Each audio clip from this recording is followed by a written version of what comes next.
started with a dream, now you leading a team, working it closing them deals, working with purpose. You don't walk around with a purse, but you working it, walking the heels. Beauty and brains, speaking and fighting for change, intellectual and clever. You show the ladies everything a man can do. You can do better. All right. Well, hey, ladies. Thank you so much for tuning into the third annual Flippin' Hills Virtual Summit, where we are featuring amazing, badass women in real estate. And I could not pull this lineup together without Miss Quiana Watson.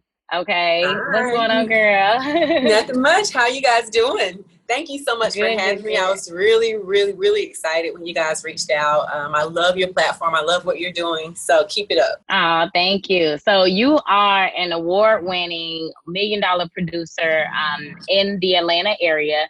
And what's a little background before you got into real estate? Like, how long were you in real estate? What pushed you into real estate? And then how did you scale your business? I know it's kind of like the transition from how you got started, what made you interested in, and then how you obtained your success. Because I know, your first listing wasn't $1 million listing. No, not at all. More like 30,000. Let me tell you, basically for me, it all started with me working full time and wanting to find other ways to generate an income and just be in a business that I enjoyed. So I did meet definitely met some young ladies at a bar here in Atlanta. This was back in 2006. So keep in mind, I'm not originally from Atlanta. I'm originally from North Carolina, born and raised. So when I came here, people would consider me to be what now I'm not. They consider me to be green. Like, oh, this girl's green. You don't know what's going on. The city's a little faster. And so I met the girls and they all did real estate. At the time, it was a small black female-owned brokerage that I actually came into, and that's how I got trained into doing real estate and learned how to do investments, because back then the company was Real Estate Investments and they did more investing then and also resale. From there, I definitely learned as much as I could learn. The market crashed. That happened. Unfortunately, I was not one of those people that made it through the market crash and stayed in real estate full time. I started to manage apartment communities full time. I did that for 5 years. I did multifamily housing, and then I got back into real estate full time, and it has been up since then. Okay, love it, love it. So when you got back into real estate full time, what brokerage did you go to? So it's a long story. So when I actually started, when I came back, I started with Metro Brokers. I was lightly marketing on social media because I knew I was exiting my last position. They were selling my property. I knew they were selling my property. It wasn't like a secret because they gave us a big severance pay to stay to the end. And when you're selling multifamily units, which is another reason I know a lot more than the average person about purchasing multifamily, they're knocking every door. They're also walking every property to see if there's deferred maintenance. So we would have to do that and also get inventory. But on the side of selling the property, it was our job to present it in the best light to investors. Right. Regardless of how it really looked in the daytime. And so I did that, and I was doing that and still marketing my real estate business. I met a woman on social media that wanted to partner with me when she knew I was coming full time, because it was a plan. And so I met with her, and we were supposed to partner at Metro Brokers. So I thought it would be a great idea to partner with somebody. And as soon as I went full time, went to Metro Brokers, she left. And went to another brokerage. And I was like, all right. So at that point, it kind of tainted me from the whole let me try to have a partnership situation. So I stayed at Metro Brokers for a little while. And I felt like, all right, I don't really need this type of training for this type of environment. So I ended up moving over and going to Palmer House Properties. And I stayed with them for 3 years before moving here to Compass. Right. And then also in the midst of that transitioning, you actually got your broker's license, where you could. I guess influenced the decision to go ahead and get your broker's license? Because I know that just for me personally, I love the way that I started. I love the way I started, and I love that it was literally an all-female ran brokerage, and I mean, everybody was bossing. Everybody was over back then making money hand over fist. And there were a couple of agents that were male, but it was ran and owned by a female. And I know no matter what I'm doing at this moment today, my long-term goal is to have my own brokerage, and it may not be that long. Love it. And it's so funny that you mentioned that about the partnering thing, because so many of us, like, it even took me a while to realize, okay, Rashana, everything you need is inside of you. Okay, like, you feel like you need to partner, you have to partner, you want to partner. We can go further together, which I still believe that too. But there are certain things that, if you're talking about, like, the main thing that is feeding your household, right. And you are depending on somebody else to carry the weight and contribute. What I've learned is that ain't nobody gonna do the job like you gonna do it. So that's the truth. Yeah. Nobody works harder for your name than you. Like, and for me, my name had just, even just back then, I used to hate my name when I was younger because nobody could pronounce it. So it's funny to me that everything has Kiana in it, right? You say y'all gonna learn today. You're gonna learn today, all right? I've earned this name. Learn to pronounce it today. Put some respect on this name, but I still believe in partnerships. I do, but I do think that instead of me, like, then it was like I was ready to just jump in, like, yeah, let's do it. Now, every partnership, I'm really doing a true evaluation, and not an evaluation in such a way where it's like, hey, girl, you're cool, let's partner. It's like, even as much as, like, I think that you are phenomenal, but if you wanted to enter the Atlanta market and wanted to do a partnership, our conversation would be different. Our numbers, we need to write down these numbers and make sure it makes sense. And that was my mistake on that end. So not that I'm opposed to partnerships. I think partnerships make you stronger, but you also have to get with someone that has what you don't have. Both of you guys can't be strong in marketing, and both of you can't be weak in administrative duties. Then you're not going to complement each other. So finding the right partner would be something I'm open to, but then you would have to fulfill a need that I am not good at. Absolutely. So with that being said, as you're growing your brand and as business is picking up, you've obviously your phone decided to scale that. Am I back? Yeah, you're back now. Okay, so we can actually edit that. Yeah. Okay. We got come out good. Now we got time to edit. Good. Right.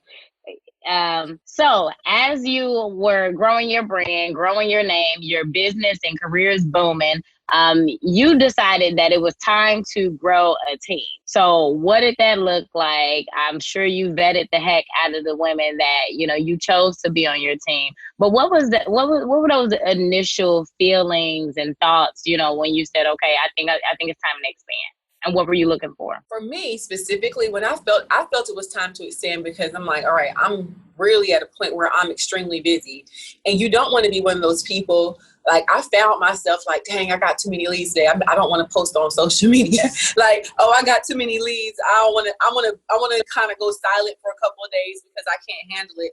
And at that point, I'm like, I need to get a team, because that is a good issue to have. And when I found myself saying that over and over, I'm like, all right, girl, first of all, you should be grateful that you are in demand, that you can get on this platform and you can say the right things and generate business. So let's scale up. And so I knew I was looking for some people that were hungry. I wanted to have individuals that were ready to work. I think that this industry gets a terrible name because people really truly think we don't work. People think that real estate agents don't work. So how hard are you actually working? I feel like I work all day. Like, I'm working extremely hard. This is not even when you want to be off, even when you have scheduled time off. For me, I've most recently implemented that I keep my phone on Do Not Disturb until 9 a.m. My assistant and I, we have our meeting at 8. So we plan our days out every morning at 8 a.m. And from 8 a.m. until about, it depends on the day, 9 p.m., it could be over at 10 p.m. I'm at home. Maybe I'm watching TV. I might be drinking wine, but I'm writing a contract. Or I'm negotiating some terms. So I feel like it's an everyday, all day business. And I'm technically working Monday through Saturday. And that just started not being available on Sundays, but only by appointment only. And I've also had to hire somebody that is available on Sundays. So let's just say I have a showing assistant that's showing the property for me on Sunday, and the client wants to write an offer. Guess who's running the numbers and writing the offer? It's me. Right. I can't even go anywhere without my laptop. And now I'm not complaining, but that's just what it is in this business, especially in where I am in the growth stage that I'm in with my business. So I think that it appears that we are laying by the beach or relaxing, but if every vacation is not a true vacation, because you are writing contracts, you are negotiating contracts, and you are the heartbeat of your business, I still have to, even with me having assistants, I still have to have my meetings with them to make sure that they're taking care of the tasks that I need them to do. You know, I'm the boss, and that's the belly of the beast, but that is how I'm able to run as much volume and have as many clients as I have. But I am working all the time. So, like you said, juggling clients is a 24-hour task, like you said, especially if you're trying to take a vacation, manage a team. What's the most amount of clients you've had, let's say, like at one time? Now, we're going to say clients under contract or clients shopping, because it's a difference, or just clients, period. I would say period. And I know it's different. I want to say the most amount of clients I had under contract and home shopping at the same time was in December. December, because in December that's why I was able to hit the ground running in January. I just had all these closings. So December, I had like 17 people under contract. That include the month of December, January, and I even have people that are closing in April, like new construction. And I was shopping with 20 people. Woo! Yes. My goodness. Home shopping with 20 people. And so if anybody notices, December, Kiana did not go anywhere. Okay. I was home. I didn't, I thought it would be a slower month for me, but like I tell most agents, especially if you have goals, and depends on how the chips fall. I didn't have any major plans for New Year's or Christmas. My family was coming, but that's a lot of time people take off, and I was working and I was available, and that actually set me up for 2020, where this year, like my goal is super huge, and I'm literally overly on track to meet my goals for this year because of the way that I ended last year. And how was I able to do that? I do have a full-time assistant and I have a part-time showing assistant. So between us three, we made it happen. I know that's right. But then you're also managing a team too. Like you have other real estate agents under you. So, I mean, at what point are you, delegating and saying, hey, I need you to work with this client, and you're training your team. I don't even, if I'm saying these are my closings, it's like, it's going to be between me, myself, my showing assistant, and my assistant. Now, if my team member gets sick or something like that, if they need me to show a house or need me to make some things happen, of course they'll do it the same. They'll do it for me, but I don't want to put that type of strain on them because they have their own sales goals. So out of even all the 20 clients I was juggling, you better believe at least 7 or 8 people from outside of that pool were already referred to my other team members. Because for me, I don't ever want to be a disservice where I'm trying to service too many clients and I'm not available. When I'm being available, sometimes it's just not physical. It's also mentally not capable to be my best self, the best agent I can be. So what I do with once a person's approved or a person has a listing, I'll tell them, listen, right now, this is what I have going on. And if you really need someone to help you right now, based on personality type and availability, I'll refer them out to my team. Personality type is a big thing. I think people get so caught up in thinking you're supposed to, I do keep a tally of how I distribute the leads, but while keeping a tally, I'm very mindful of the personality type of the person before I send them to a team member. I'm so glad that you mentioned that, because even like you said, in choosing who's right for you or who's, I think so often we get caught up in, oh, I'm excited. I got a lead. I got a client. I got somebody that want to buy, but they might not be the right fit for you. Oh, you done touched on that. When you say last year, what you had me repost? I said clients in 2020. I said, let them go. In all caps, let them go. I had a client recently that before I even was working with this client, they were giving the lender some problems, and the lender gave me a heads up, and I was like, That doesn't sound like the type of problems they were already giving them, like basically the lender, this is one of my preferred lenders. We do business back and forth all the time. And it's not just because we like each other, but we know we do good business. Right. Mm-hmm. And so, long story short, she said, hey, I know a great realtor. Her name is Rashana. And she basically accused her of, okay, so are you getting some type of kickback from Rashana, for you referring me? And she's like, well, first of all, that is illegal and a federal offense. Oh my. Yes. Long story short, I am not working with that client. And like you said, you just have to protect your energy in your space, because this business is a huge energy consuming business. It is. It's an energy consuming business. And for me, I feel like that's the best way to get poisoned, is by eating food every time it is offered to you. You have to be selective, and you have to also be very clear about what your standards are and what you're looking for. We are in a service-based business, and I can't be my best service to you if I personally do not like your attitude. If I dread picking up the call and talking to you, you're just not the client for me. I didn't get in business for myself to work with any and everybody. And I have a email template, actually, that doesn't need any editing but a name, that refers them to someone else. I let it be known we're just not a good fit. And oftentimes I find every time I do that, even my assistant could be a witness to this, every time I have let go of a client that I knew was not a good fit, because at this point, the way my momentum is, I'll quickly dissolve a relationship professionally. I get like 2 or 3 clients every time. And I mean, approved for double the budget with none of the attitude and all of the gratitude and graciousness that I'm looking for in a client.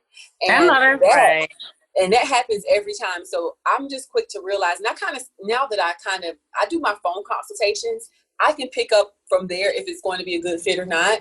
And once we kind of get to the next step, even with listings, I can tell, I'm like, okay, this is not going to work. And I had one listing in I think it was November. And my first mind, I promise you, my first mind told me she's not a good fit. I went to the listing appointment. I ate from the phone conversation. It was cool. The listing appointment, I was like, this is not going to work. But I kept going. Then she was competing against me and another person. And she called me and it's like, she definitely wanted to work with me. I'm like, okay. Then from the point that we did the photos and pre-staging, something was off then. But I was like, okay. I had a bunch of signs. It was like 3 signs. We planned, we had an email thread of the day that I was going to install the sign in her yard. Got the sign installed in her yard. She called me to take the sign down for 2 days. She was going through some personal situations at the time. And even with that, I still felt like it wasn't a good fit. And lo and behold, we got to the point where she emailed me about renting her property. So when I gave her the rules about, okay, well, if you decide to rent, based on the contract you signed with me to list, this is the compensation I'm going to need to release you from that. A little trickery took place, and I decided to move on without the compensation and just dissolve the relationship. And that taught me a big lesson. One, follow your first mind and your gut. Like, it's not even the amount of the listing that matters. It's about your peace of mind. And it's a reason that something's always in your head. The time and effort you put into that could have been spent elsewhere with someone that actually wanted to work with you, that actually respects what you bring to the table. So I tell agents this, like, yeah, I might have a little more leads than most, but I want people to realize that time is your biggest asset. So don't waste time on things that are going to lead to a dead end. Right, that part. So apart from all of the advice and tips and tricks you give online, and like you said, just through interviews, and I mean, there's so many people who look up to you because of the volume you're able to keep up with and produce and still be out here looking all fly. Tell us about your program. I noticed that you have Agent Tools for Success. And I mean, what I love about your program is that everything that you are teaching is tried and true. You've gone through it. You've clearly built systems. I mean, there's no way that you could deal with 40 clients at one time or manage 40 clients at one time without systems. Just no way. Absolutely not. It's about having systems. And what I'm excited about with Agent Tools for Success, I was able to do what I call a little recon. And I see what other people have been offering. And what I can see what's missing is having someone that's not going to give you fluff. I'm not here to be a cheerleader. Like, if you want someone to say, hey, yeah, you can do it, that may not be the best thing. It's going to be a little bit of that, but this is what you need to do. These are the steps of what you should be doing, and these are my tried and true methods. And that is why I created Agent Tools for Success, because it is needed in this industry. It's so many people that get their license, and it's a whole year later, and they're like, I never closed a deal. And I'm like, all right, let's talk about, like, what are you doing with your time, and why aren't you closing deals? You know, it's 2020, and I don't think there's nothing wrong. Let me go ahead and say this now. If you like to knock doors and cold call, there's nothing wrong with that. But I also think that there are better and more time-efficient methods that are available to us that we can use to generate business. So that's what I'm going to be teaching at Agent Tools for Success, and understanding the knowledge of it. I think we get too quick sometimes to get the license today, do the photo shoot tomorrow, and boom, we on social media. I sell houses, but you have never even taken the time to read or comprehend the contract. And a lot of that is what I'm going to be teaching, is why you want to know your laws of each state. And, you know, it's going to be general information, but it's also going to be enough for you to understand that knowledge is key. Nobody's working with me because they think I'm cute. I promise y'all. They don't. I have been out with my whole lash about to melt off. I have ran out the house and had to show a house in my sweats from the gym, on my way back from the gym, especially when I was a solo agent. I was never always on my A game. I have been out with showing houses with no makeup on. Now, if I ain't got my wig on, I sure got a hat on. but it was definitely, now it's easier for me to maintain that because I have assistants. But at the time when I was a solo agent, I didn't. But they work with me because of my knowledge. And that's what I'm going to be teaching in Agent Tools for Success. Right. Good. Love it. Love it. Love it. So what are some other things, though, that you would share with new agents just getting started? Like them just getting themselves just even set up to start doing business? I would say get some systems in place first. For sure. Get a database. I don't care if it's Google Sheets. You know, you don't have to go high tech at the beginning, but at least start somewhere and begin with documenting your information and your clients. Even if it's every touch, if you're going to networking events, start with getting used to maintaining a database, because that is where most of us fail, by not maintaining your database. Let's start with that. Even if it's on an Excel spreadsheet, okay? Just start somewhere with understanding you need a database. Secondly is learn your city. I saw when you had DJ Envy in town, you took her to get some soul food, and I'm going to want it when I do come to Chicago, because you did not give me none last year. I got you, bro. And it's about knowing your city, understanding what's next, you know, what's up and coming. And that's free. You know, all you really need to do is pick up a magazine, go to some development meetings, and also get to understand your city. I can bounce off numbers off the top of my head and zip codes, but that's also because I'm consistently reading and comprehending what's happening in the Atlanta market. So know your market. That's how you build trust, and that's free. And you have time because you don't have clients right now. This is the best time. I tell all new agents, this is the best time to shop houses, go to caravans, go to different developments, because once you get to the point where you're busy like me, I don't have time. I had a client one time, she was showing me somebody else's page. She my client. And she was like, you see how they walk in the house and they tour the entire house? I said, yeah, because they don't have anybody with them. I don't have time. I can't walk into a house and go slow motion and tour a whole house for 30 minutes. I have an hour and a half with this one client, then I got a 30-minute drive to my next client. So we're not about to do that. I'm too busy trying to sell the house. But you do have time when you're a new agent. So you take advantage of that and really get to understand the process of real estate. I think that people don't understand the process of real estate, the differences between the process of buying a home with the FHA financing, the process of buying a home with conventional financing.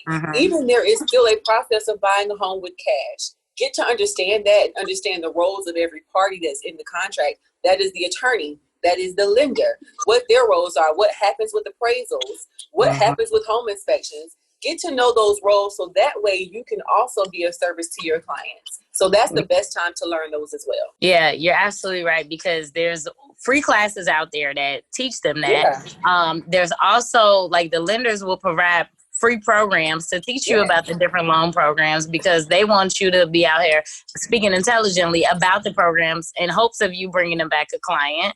And so even when I first started, I had to learn, okay, this is not a good attorney. This is not a good inspector. This is not, I was definitely learning and pulling my team together, because I would work with a good attorney and then I would see what it was like to not work with a good attorney, Right. And then once I got my people together, I'm like, okay, these are the people that I like to work with. I like how they move, because a lot of people, even when I would start referring other professionals and people would still choose to hire their own, things would happen. Things would get missed. I mean, you got a inspector that don't want to walk the roof, and so they send a drone up there, and then later on they got issues, or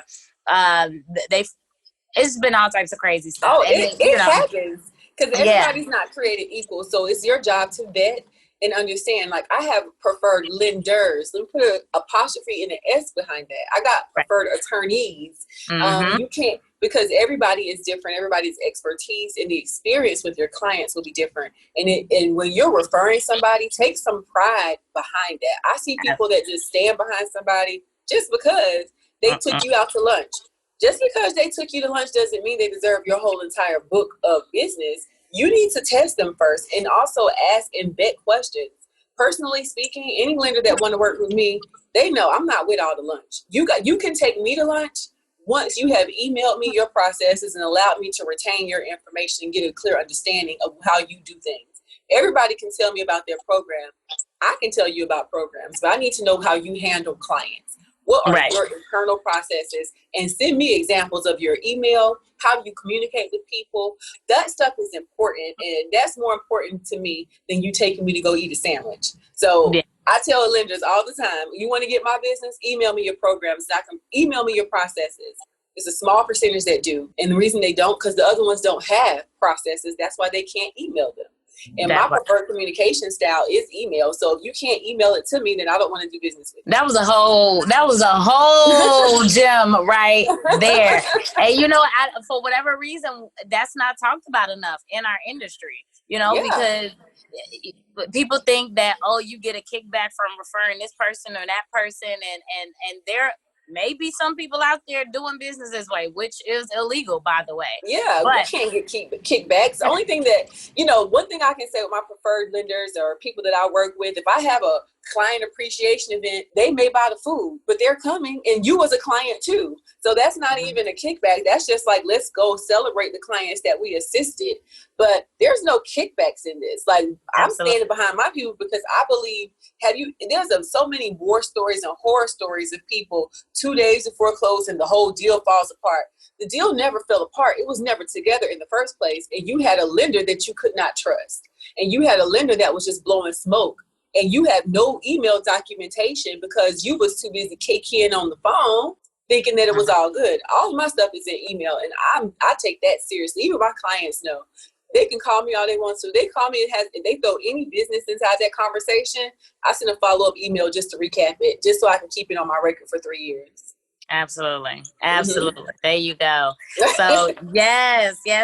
Well, this was so much more than I was expecting. I don't even know what I was expecting. I knew it was gonna be great, but I love the fact that the conversation went where it needed to go, because like you said, even with talking directly to realtors as to take pride in exactly who you are referring, the professionals that you're choosing to work with, like you said, getting out there and learning your market, networking with other realtors, getting your name out there, and doing the work, putting the foot traffic in. I would say doing the work. Yeah, do the work before you. I'm telling y'all, I know. Listen, I get it. I'm the picture person. Okay, I can't wait for my spring campaign to drop. But before we do that spring campaign, we're also going to do a whole productivity meeting and learn about some new things that are going on in the Atlanta market so we can service our clients. I think that that's the most important, is to be knowledgeable. If you don't understand the process, you can't explain it. And if you can't explain it, it's no wonder you're not getting any business. So Absolutely. Well, alrighty, Miss Kiana, I won't take up no more of your time. I mean, literally, you guys that are listening, you should have definitely been taking notes, especially if you are a realtor or an aspiring realtor. Is there anything that you want to leave the people with? We definitely want to know where we can find you and keep up with you. Oh, yes, please. So my name is Quiana Watson, QuianaWatson. I'm sure she'll have it somewhere down here. That's my name on Instagram and on Facebook. And I would love it if you guys would, by the time this drops, you can join my mailing list for Agent Tools for Success. And it's exactly like it's spelled, Agent Tools for Success on Facebook and on Instagram. What I'm going to do is by the time this drops, the first 50 people to subscribe, we're going to do a little secret, quick, private webinar about branding. And it's going to be a branding intro. It'll be free, and it will be just a quick little branding intro before I drop my whole online portal. So you guys need to subscribe so you can be a part of that list. Absolutely. And I'm going to be there. So count me in. I want to look. It's 49 slots left now. Okay. Only 49 people left. Cool. All right. Well, thank you so much for coming on here and dropping all of the gems for this summit. So we will see you next time. All right. Bye. You started with a dream. Now you leading a team. Working it close in them deals. Working with purpose. You don't walk around with a purse, but you working it, walking in heels.